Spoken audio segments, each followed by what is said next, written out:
আবার দেশকে ব্যর্থ করার জন্য জামাতের আমির ডাক্তার শফিকুর রহমানের নেতৃত্বে এবং এনসিপির আহ্বায়ক নাহিদ ইসলামের নেতৃত্বে সচিবালয়ে সর্বশেষ মব করা হয়েছে।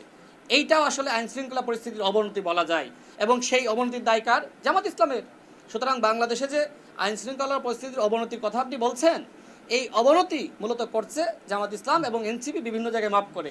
এই যে বিদেশি কূটনীতি, সেই অনুষ্ঠানে আমিও ছিলাম, মন্ত্রীরা ছিলেন, অন্যান্য গুরুত্বপূর্ণ ব্যক্তিরা ছিলেন, সেখানেও যে এনসিপি মাপ করলো, জামাত ইসলাম মাপ করলো, এর মধ্য দিয়ে প্রমাণিত হলো যে আন্তর্জাতিকভাবে স্বীকৃত মব সংগঠন হলো জামাত ইসলাম শিবির, এবং এই মুহূর্তে তাদের ফাঁদে পা দিয়েছে এনসিপি এবং এই এনসিপি ছাত্র সংগঠন।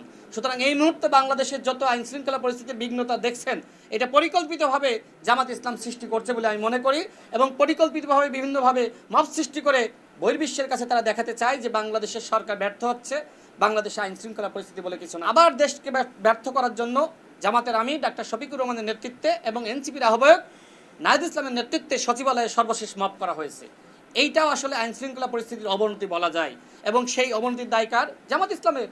সুতরাং বাংলাদেশে যে আইনশৃঙ্খলার পরিস্থিতির অবনতির কথা আপনি বলছেন, এই অবনতি মূলত করছে জামাত ইসলাম এবং এনসিপি বিভিন্ন জায়গায় মাপ করে।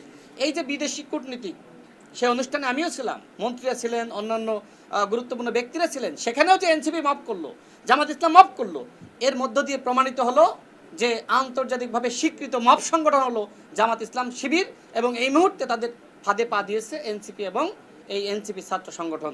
সুতরাং এই মুহূর্তে বাংলাদেশের যত আইন শৃঙ্খলা পরিস্থিতির বিঘ্নতা দেখছেন, এটা পরিকল্পিতভাবে জামাত ইসলাম সৃষ্টি করছে বলে আমি মনে করি, এবং পরিকল্পিতভাবে বিভিন্নভাবে মব সৃষ্টি করে বহির্বিশ্বের কাছে তারা দেখাতে চায় যে বাংলাদেশের সরকার ব্যর্থ হচ্ছে, বাংলাদেশে আইন শৃঙ্খলা পরিস্থিতি বলে কিছু নাই।